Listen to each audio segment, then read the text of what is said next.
We are in the Thank end times na po, but yun nga po, we don't know the day and the hour. Kaya po ang title nga po natin, The Day and Hour Unknown. Be ready.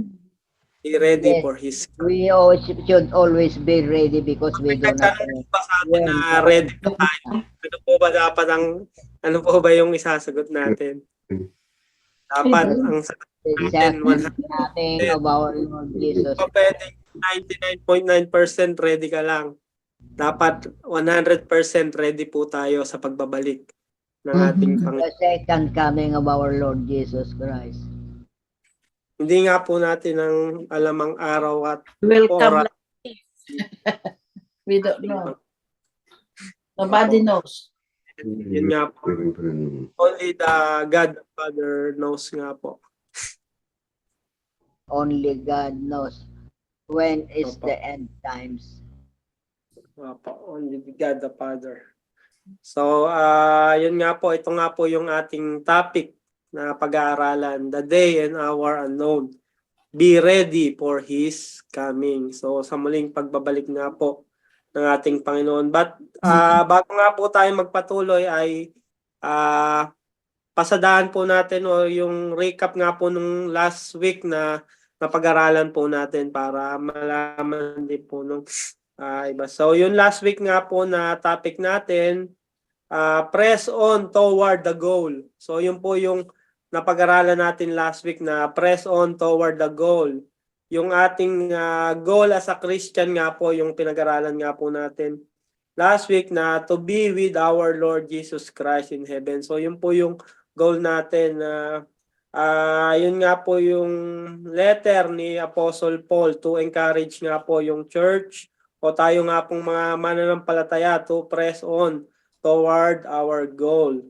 At may 3 points nga po tayo kung paano nga po natin yun magagawa yun last week. So, yung first point nga po ay realization. So, we need to realize na hindi pa nga po natin nare-reach yung goal na yon. Kahit madami na po tayong na-share ng gospel o madami na tayong natulungang tao, ay hindi pa nga din po natin nare-reach yung goal na yon dahil serving God nga po is a lifetime commitment nga po. So, habang nabubuhay nga po tayo ay patuloy nga lamang po tayo sa paglilingkod sa ating Lord.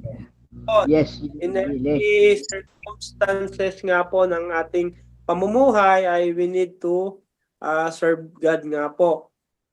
So, yun po yung ating realization. And second point nga po is yung direction. So, sabi nga po doon, we need to forget what is behind and straining toward what is ahead. So, yun po yung ating direction. So, sa madaling salita nga po is do not focus on the past, but focus on the future.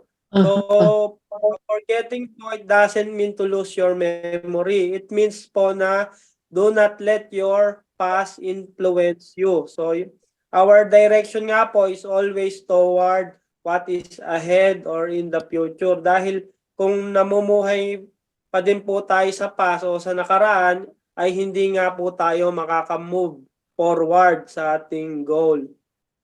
And then yung third point nga po natin is yung dedication natin para sa Panginoon. So we need to dedicate our lives nga po sa pagkatawag sa atin ng Panginoon. So we need to press on toward the goal, and yun nga po, may prize nga rin po na naghihintay sa atin. Yung matatagpuan nga po sa 1 Peter chapter 5 verse 4, and when the chief shepherd appears, you will receive the unfading crown of glory. So, yun nga po, we will be rewarded nga po with an unfading crown of glory ng ating Panginoon. So, yun nga po yung summary ng napag-aralan natin last week nga po about press on toward the goal. And then, ito nga pong pag-aaralan natin ngayong araw, ay yun nga po concerning the second coming nga po of our Lord Jesus Christ or yung end times nga po. So, ito nga po ay awareness and warning nga po sa muling pagbabalik ng ating Panginoon, itong verse na pag-aaralan nga po natin.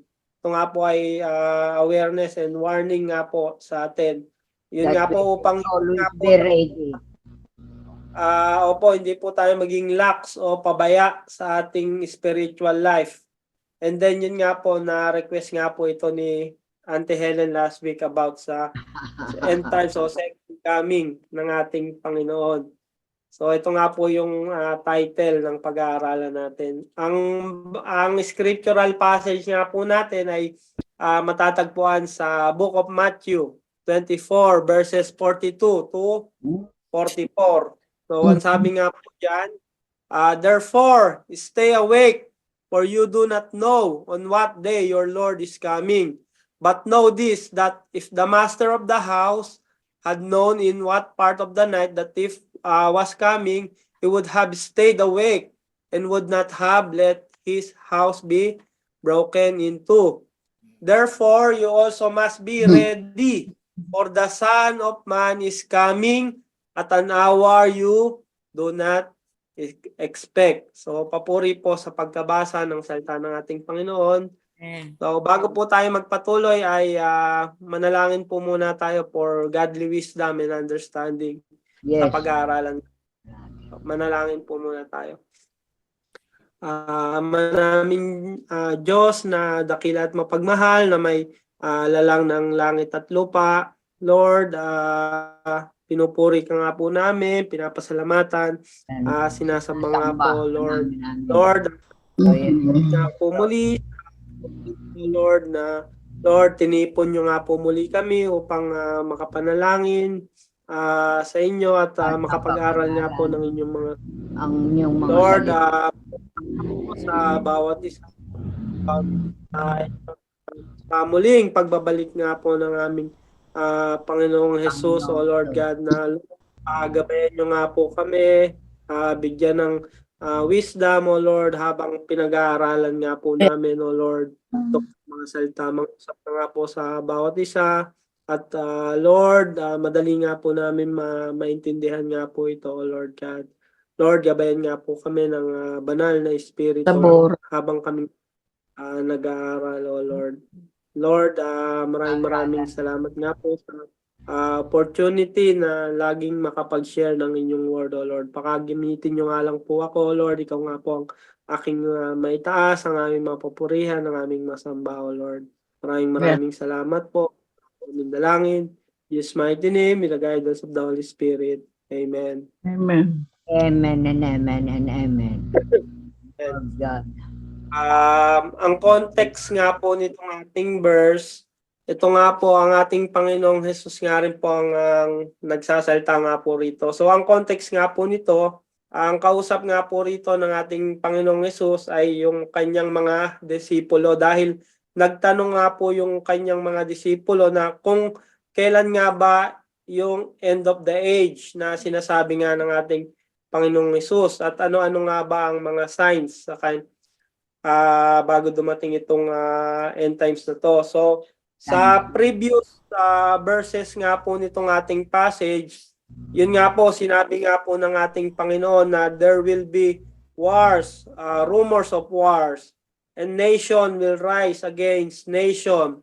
There will be famines and earthquakes in various places, and you will be persecuted and put to death and hated by all nations because of me. And that time, many will turn away from the faith and will betray and hate each other.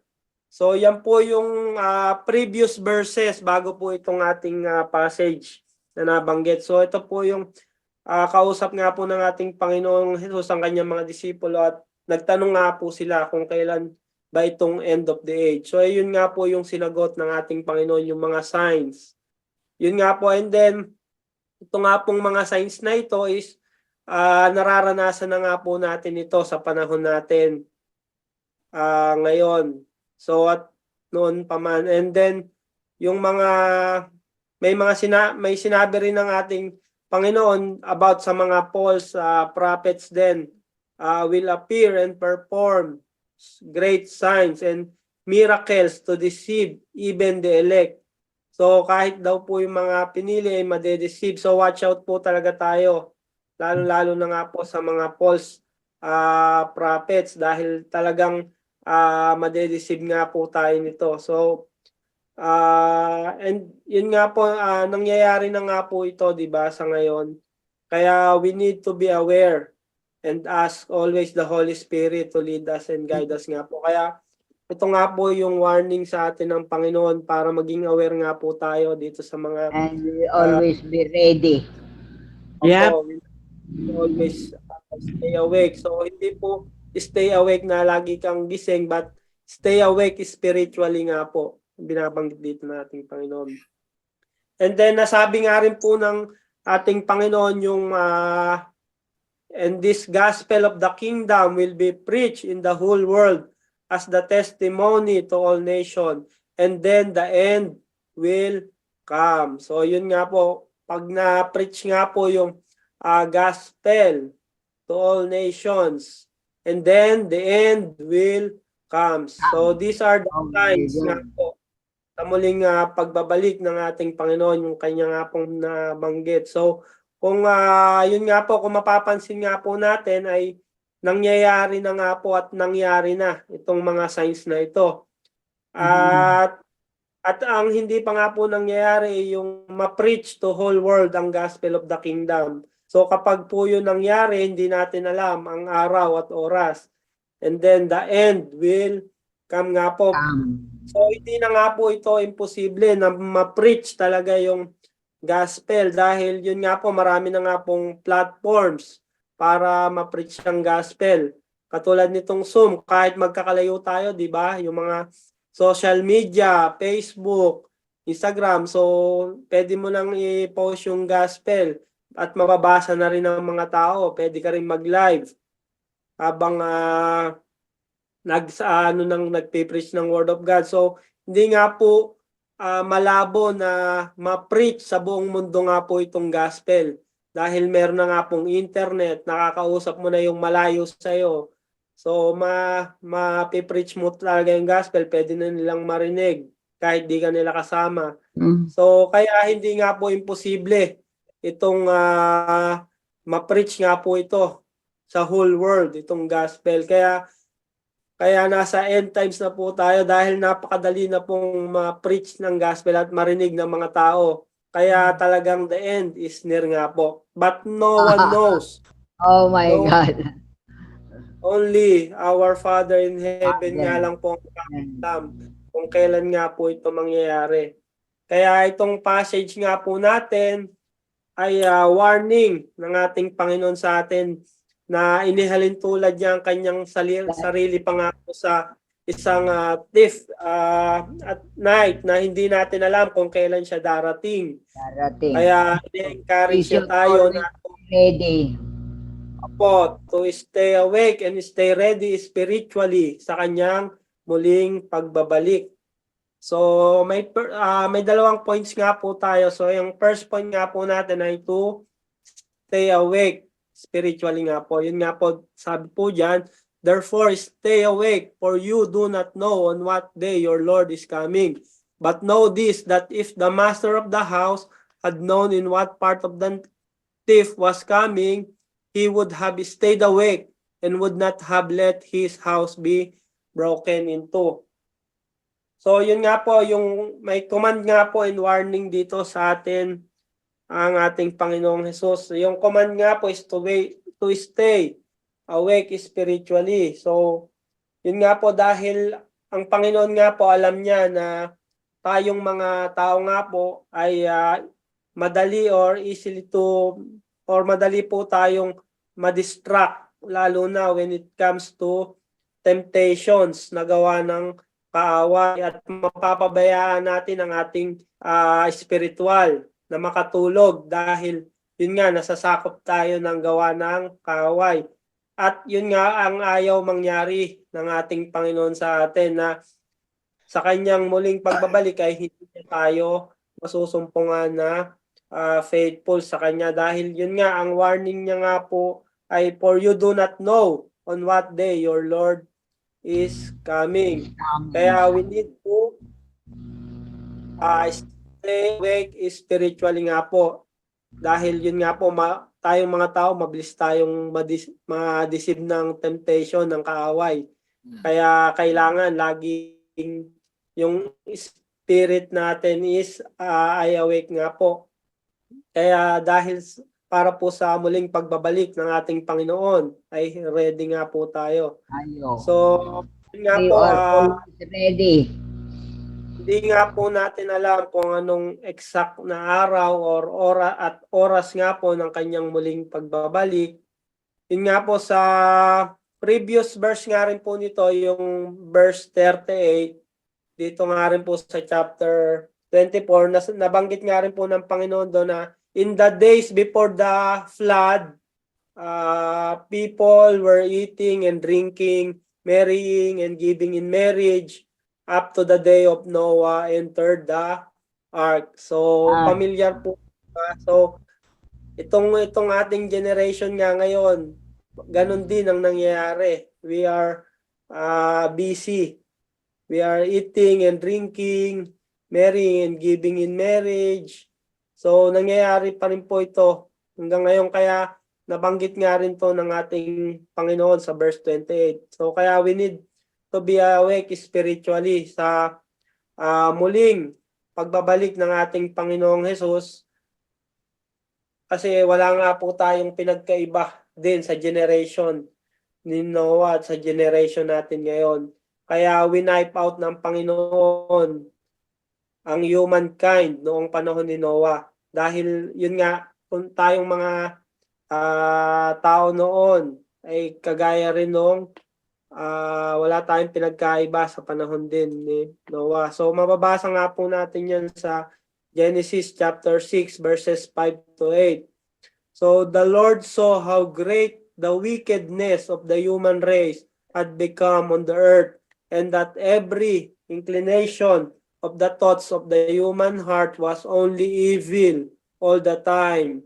The Lord regretted that he had made human beings on the earth, and his heart was deeply troubled. So the Lord said, I will wipe from the face of the earth the human race I have created, and with them the animals, the birds, and the creatures that move along the ground, for I regret that I have made them.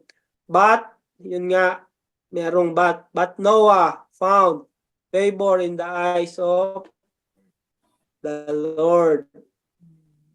So, nagkaroon pa rin po. So, mabuti na lang po yung may but nga po rito sa verse 8. So, sinalba pa nga rin po tayo ng Panginoong Diyos dahil siya nga po ay full of grace. So, sinalba pa nga po tayo ang humankind. Yun nga po, ginamit niya nga po yung buhay nga po ni Noah. And then si Noah nga po, he obey all the commands ng ating Panginoon, ng Panginoong Diyos. Nakinig nga po siya at sumunod siya. Kaya naligtas siya at ang kanyang buong pamilya. So yun nga po.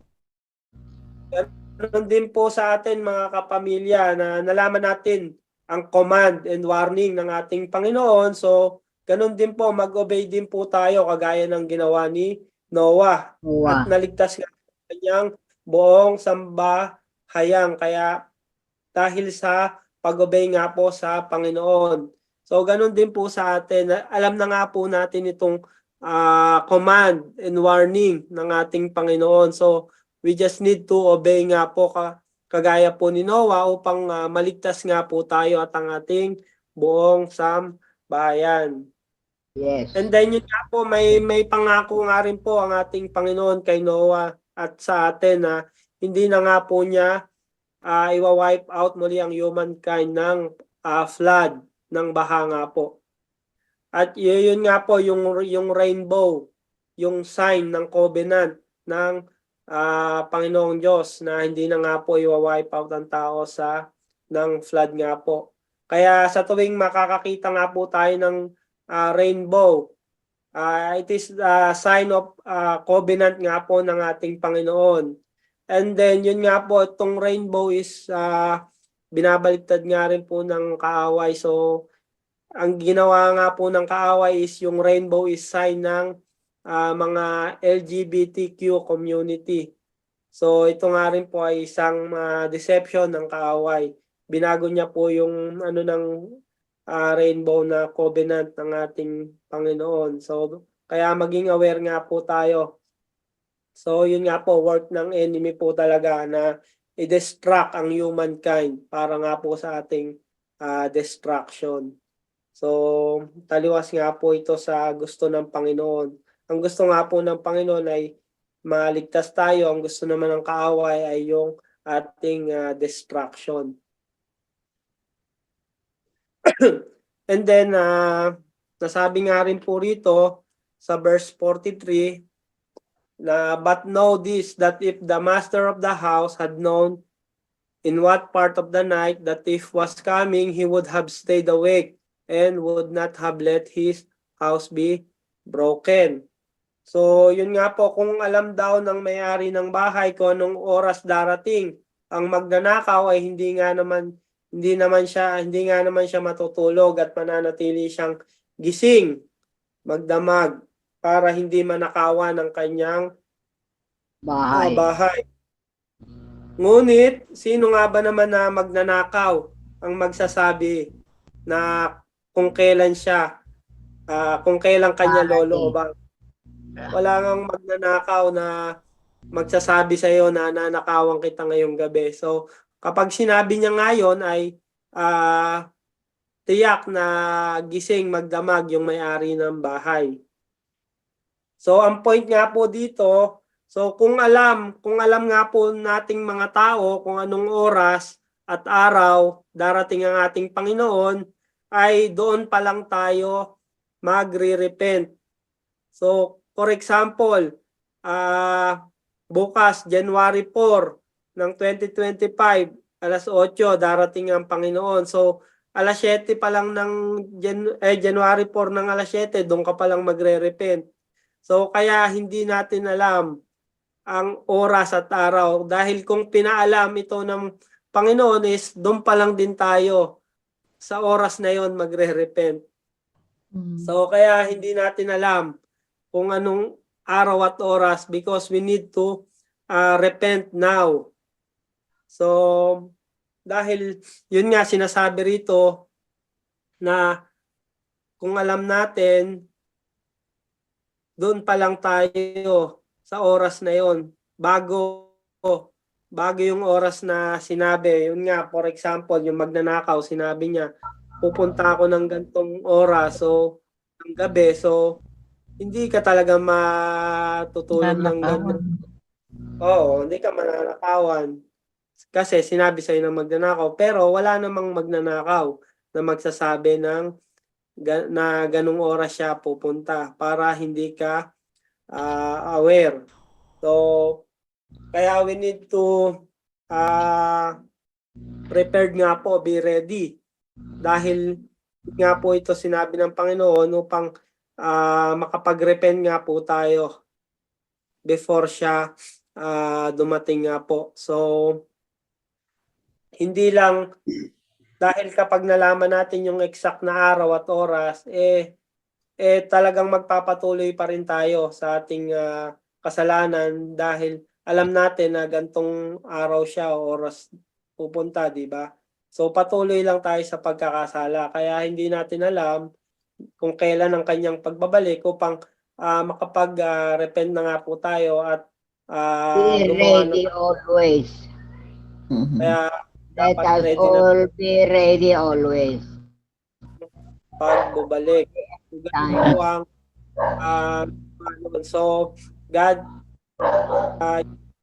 sent His Son to redeem us nga po from all our sins to be able na magkaroon ng relationship nga po sa Kanya. So, people reconciled with God through Jesus Christ, our Redeemer and Savior. So, ito nga po yung ating faith.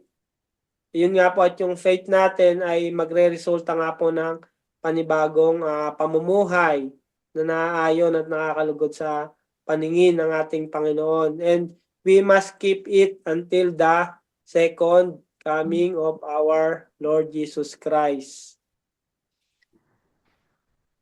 So we must stay spiritually awake nga po dahil hindi natin alam ang araw at oras ng muling pagbabalik ng ating Panginoon. But for sure, He will return to judge the humankind dahil nasusulat nga po ito, yung kanyang muling pagbabalik.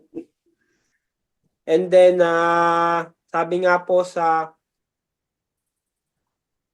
Matthew 24 verse 13, but he who stands firm to the end will be saved.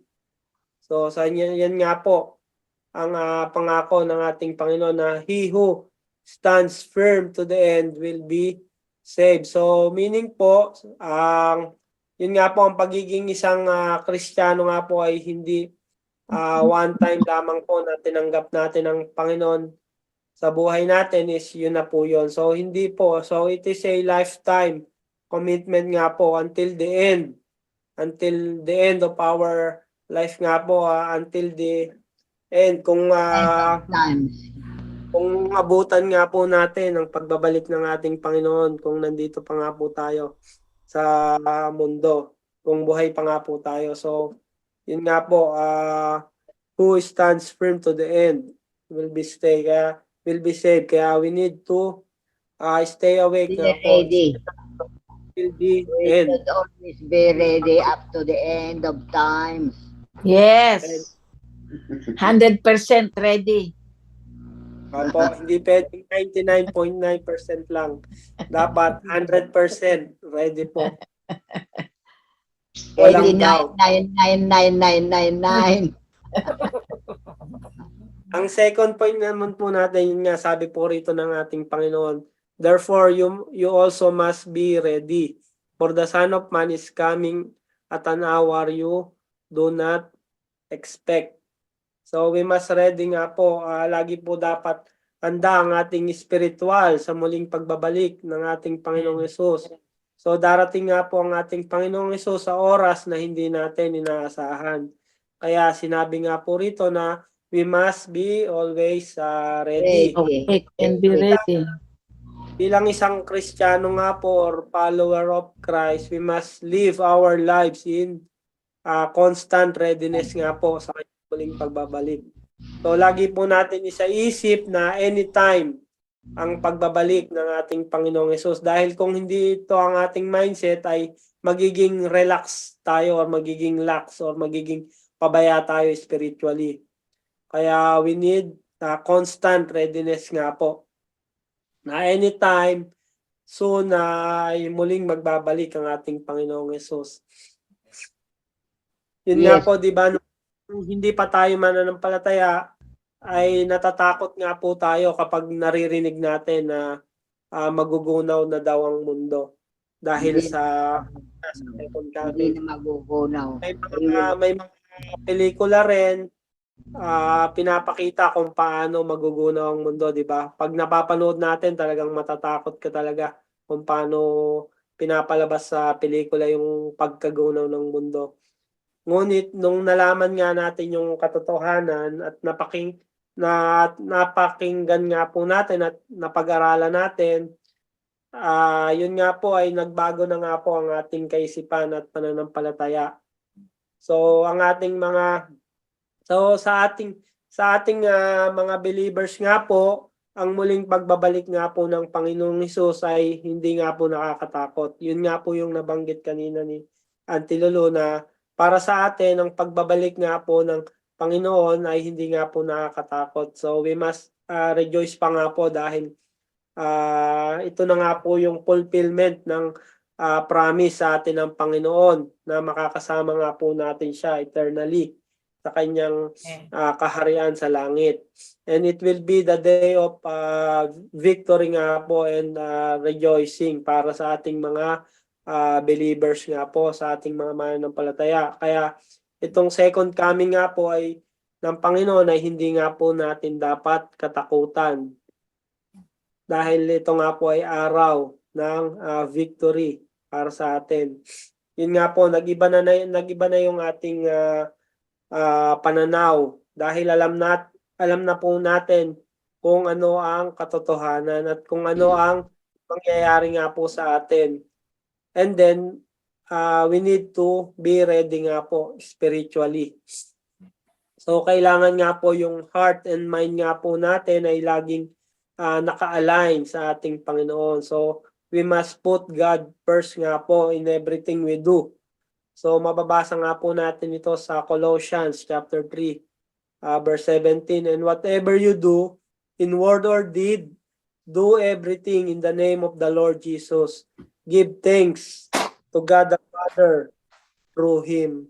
So, yun nga po, upang sa muling pagbabalik nga po ng ating Panginoong Hesus ay, yun nga po, masumpungan niya nga po tayong tapat at nanatili sa ating pananampalataya. Kaya in whatever we do, in word or deed, do everything in the name of the Lord. So lagi po nating i-remind ang ating mga sarili para lagi po tayo ready spiritually na we need to put God first in our lives. Yun nga po, at kung hinahanda nga po natin ang ating mga sarili, ay dapat ihanda rin po natin ang ating mga loved ones, ang ating mga kapamilya at iba pa pong tao na nakakasalamuha natin. So wag po nating sarilinin itong ating kaalaman about sa muling pagbabalik ng ating Panginoon. Kung nire-ready nga po natin ang ating mga sarili, is i-ready nga rin po natin yung ating mga kapamilya, ang ating mga loved ones, at iba pang tao na nakakasalamuha po natin upang yun nga po maging handa po sila. Kaya nga gusto ko mapag-usapan yung end times para lahat so that everybody will be ready.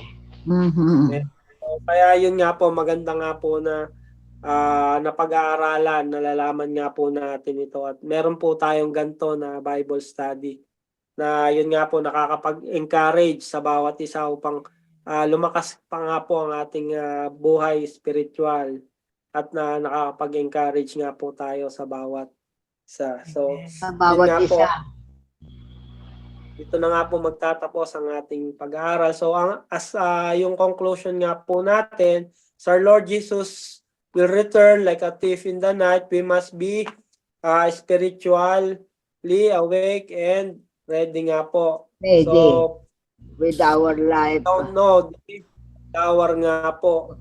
Kaya we need to spiritually awake and ready. Yun nga po, yung challenge nga rin po natin, we must always spiritually awake and ready nga po. Habang naghihintay nga po tayo sa kanyang muling pagbabalik. So habang naghihintay po tayo, we must always spiritually awake and ready dahil anytime nga po, we are in the end times nga po. Nandiyan na nga po yung signs. Yung mga signs nangyayari na nga po at madali na nga pong mai-preach yung gospel sa whole world. So kahit nasa ibang lugar, kaya mong mag-share nga po. Kaya it's not impossible nga po na makarating nga po ito until the end. Kaya we must stay awake and ready nga po spiritually. So yun lang po. Open na po nga muli tayo sa ating group discussion kung may share pa nga po kayo or karagdagan para yun nga po ma-encourage nga po ang bawat isa. So, to God be the glory po. God be the glory. Gusto ko lang i-share yung yung 1 Thessalonians 4:16 to 17. Ito yung mangyayari pagbabalik ni Jesus sa atin. Sabi nga niya sa una kong basahin yung Revelation 22:12, sabi niya, "Look, I am coming soon. My reward is with me, and I will give to each person according to what they have done, according to what we have done for him while we are here on the earth." So, and then sa 1 Thessalonians 4:16 to 17, sabi niya, "For the Lord himself will come down from heaven with a loud command, with the voice of the archangel, and with the trumpet call of God, and the dead in Christ, yung mga namatay na Kristiyano, will rise first. After that, we who are still alive, tayo ngayon na mga sa ating house church who are still alive and are left will be caught up together with them in the clouds to meet the Lord in the air. And so we will be with the Lord forever. So that's our destiny. And that is the end of everything. It's not the end. Kasi we will live forever, everlasting life with Jesus. Hindi tayo mamamatay. Hindi tayo mamamatay. After that, we will have another, what do you call this? Another life. Yung mga namatay, sila Mama Candy kasi they accepted Jesus Christ. My parents, they have accepted Jesus Christ as their Lord and Savior. Sabi dito, mabubuhay sila and they will ito sabi niya and the dead in Christ will rise first. So mabubuhay sila. After that, we who are still alive and are left will be caught up together. So magmimit tayo with them in the clouds to meet the Lord in the air.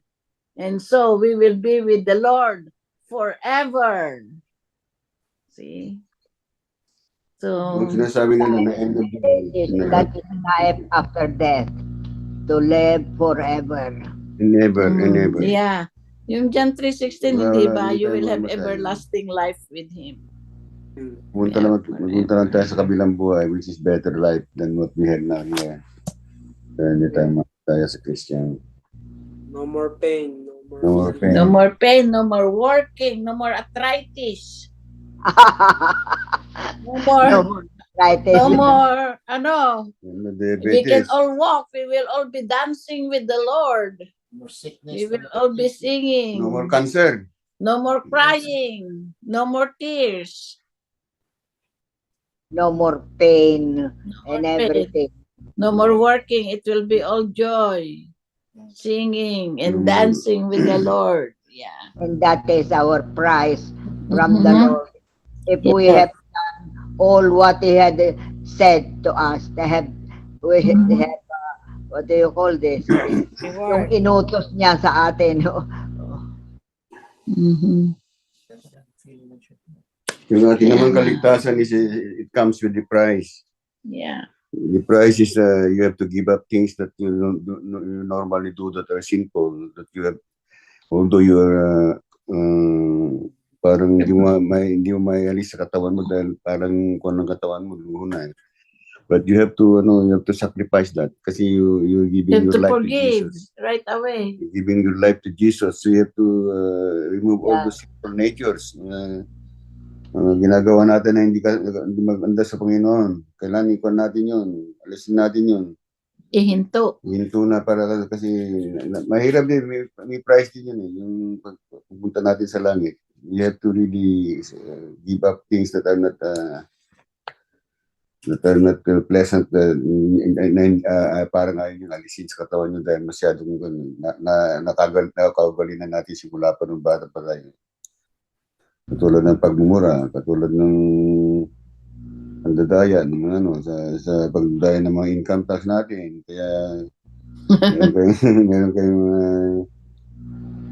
mga kakaaway, walang patawarin mo na yung nakaaway mo, maski nakasalanan niya. Dati hindi natin yung ginagawa kasi gagantihan pa natin. Tulad mo, pag sa mag-asawa, nag-aaway kayo, maski kasalanan. Love people who does not know how to love. So we have to love that kind of person. Yeah. That someone who does not know how to love, to seek their highest good. We have to seek their highest good. Ang sabi nga nung isang pastor you have to live your life like he is coming tomorrow. pag gano'n ang na-session mo lagi na darating na sa bukas, ibang attitude mo, ibang perspective mo, ibang trato mo sa mga tao, you live your life differently. Di ba?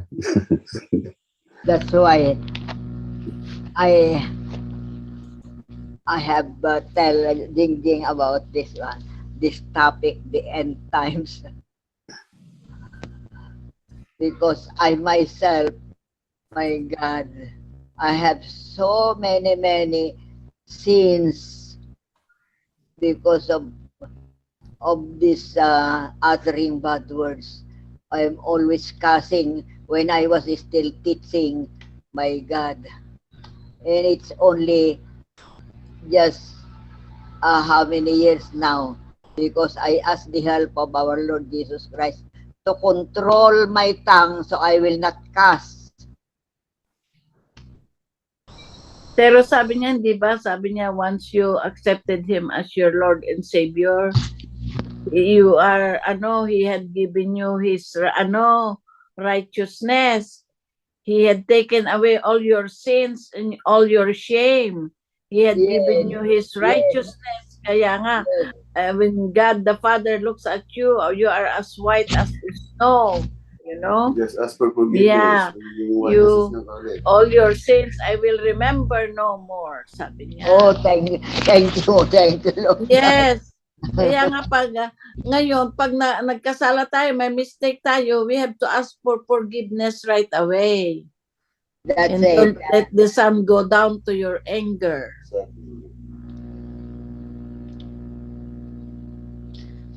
Because Saka, people,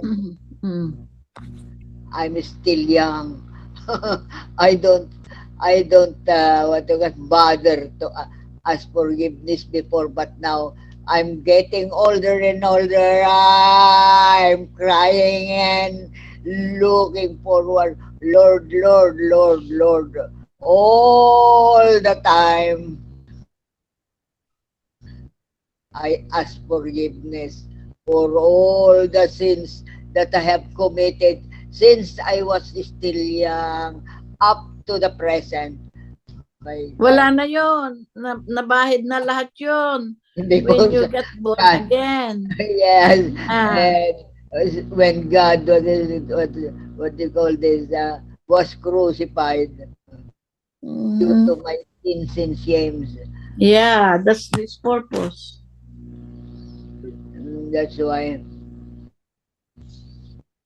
now you're happy, you're blessed, you're free. Walang katulad ang tawag dito, ang walang katulad ang pangako ng Panginoon sa atin. Amen. Kakaiba siya, wala siyang katulad, and His love for us, Lord, ay sapat. Binabago tayo araw-araw, Lord God. Praise God.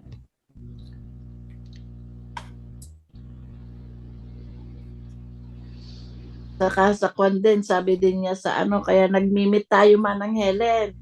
Dito sa house church, kasi sabi niya sa Hebrews 10:24-25. Amen.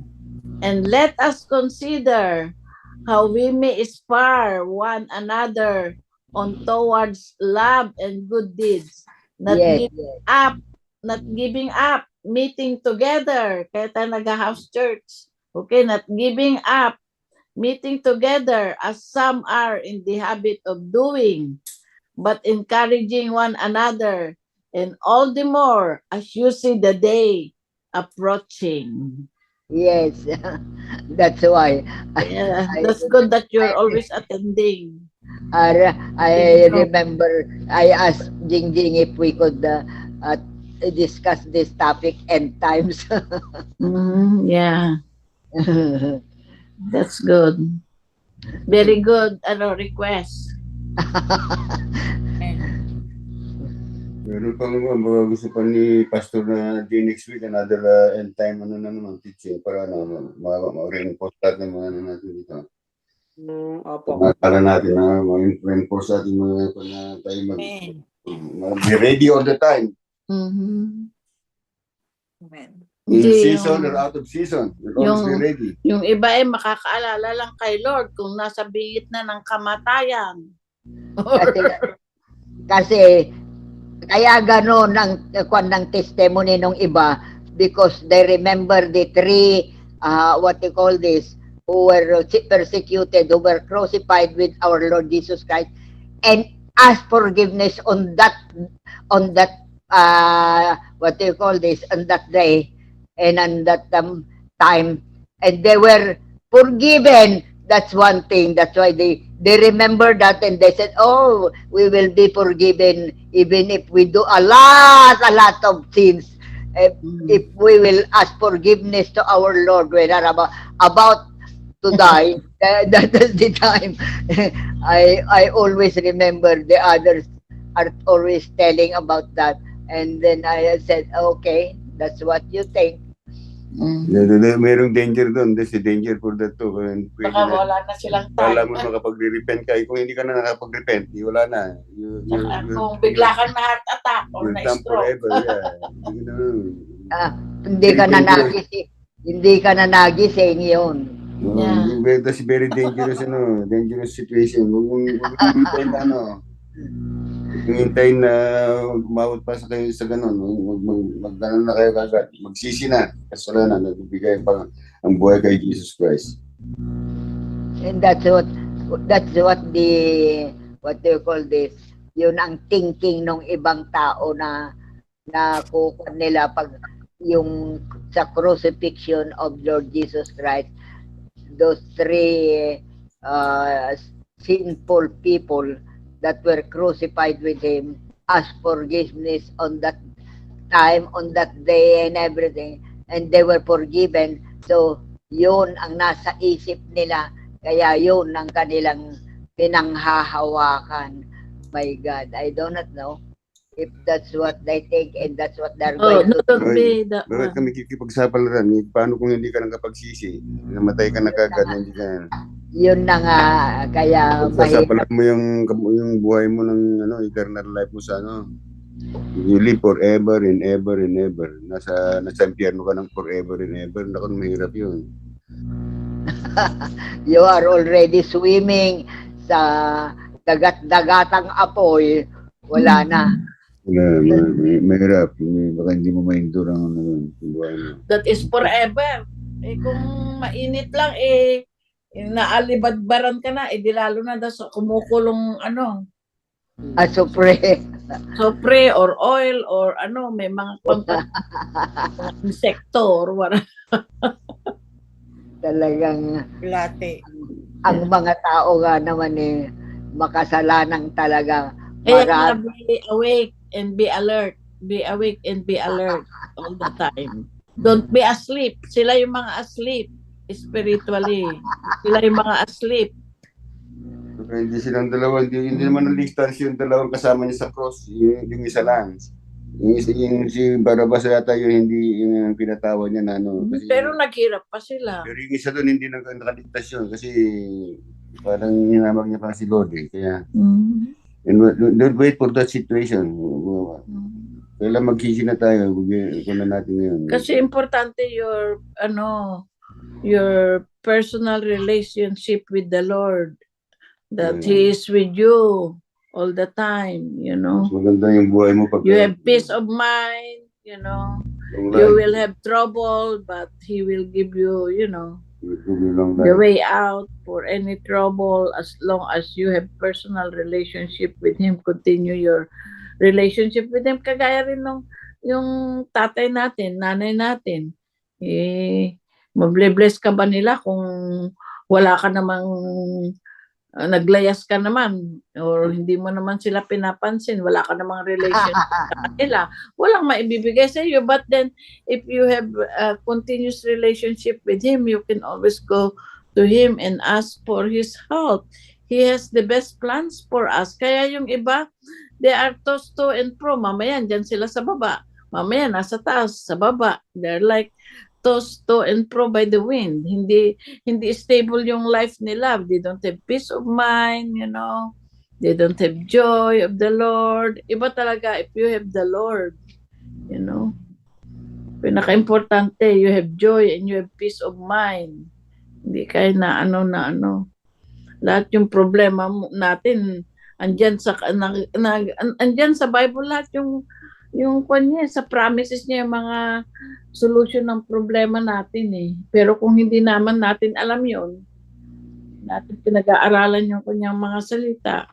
Kagaya ngayon tayo, pinag-aaralan natin, alam natin. Then we use that as our guide in our life. We will benefit of his blessings while we are still here on the earth. Hindi tayo maghihirap. Kasi sabi niya, I haven't seen my children begging for bread. You know, you continue in him. Sabi nga niya, it is finished. Nagawa na niya lahat. Para sa atin. But the problem with us is how can we get all those promises if we don't know them? Dapat alam natin yung kanyang mga promises. Nandyan lahat sa Bible. Yung promises niya for every problem that we had, he always have a way out for us. In the earth you will have tribulation, but be of good cheer. Sabi niya, I have overcome. He had overcome everything for us eh. We just have to know how to how to get them. It's been given to us. Everything had been given to us, but we have to know how to avail, with all those promises of God. And we have to align ourselves with His Word, Yeah. Kasi kung naman, sabi nga diyan, faith is the currency of heaven. Bakit niya sinabi na currency of heaven? Kasi kagaya yun ng pera. Kung wala kang mabibili, wala kang maangkin kung wala kang pera, sa kanya faith. Faith ang ating currency in heaven. Faith with corresponding action brings possession, but faith without corresponding action is dead. Sabi nga niya, kahit may faith ka, wala ka namang, hindi mo naman ina-apply. May action na kailangan sa kanyang mga promises so we can have them. Andiyan na yung kanyang mga promises action na lang kailangan. We have to believe, receive it, and act on it. Hindi yung alam lang natin, but then we don't act on it. So, wala rin. Corresponding action is needed to your faith.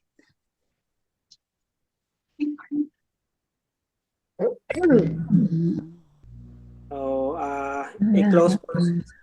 Okay. Manalangin. We have some medication for you. We have some medicine for you. Yeah. Sino yung nagsasalita? Si Nestor? Baka may gustong i-share si Nestor. Nurse po. ng gamot. Nurse ni Nestor. Okay. Po, manalangin po tayo sa pagtatapos ng ating pinag-aralan. Okay, thank you. Sige po. Heaven, praise you, we glorify your name, Father God. Lord, we thank you nga po muli sa inyong mga salita, Lord God, na aming Yes. Na pinag-aralan. Yes, Lord. Pag-aralan pala dahil tatapos na rin. commands sa inyong mga warnings nga po sa amin. And Lord, we need to stay awake and ready nga po spiritually muli sa pagbabalik nga po ng Panginoong Hesus, O Lord. Maraming salamat nga po muli inyong abounding grace na nagsusustain nga po sa amin, O Lord God. Maraming Yes. po sa Pag-aralan namin, Panginoon. Lord, tinataas nga rin We worship inyo you.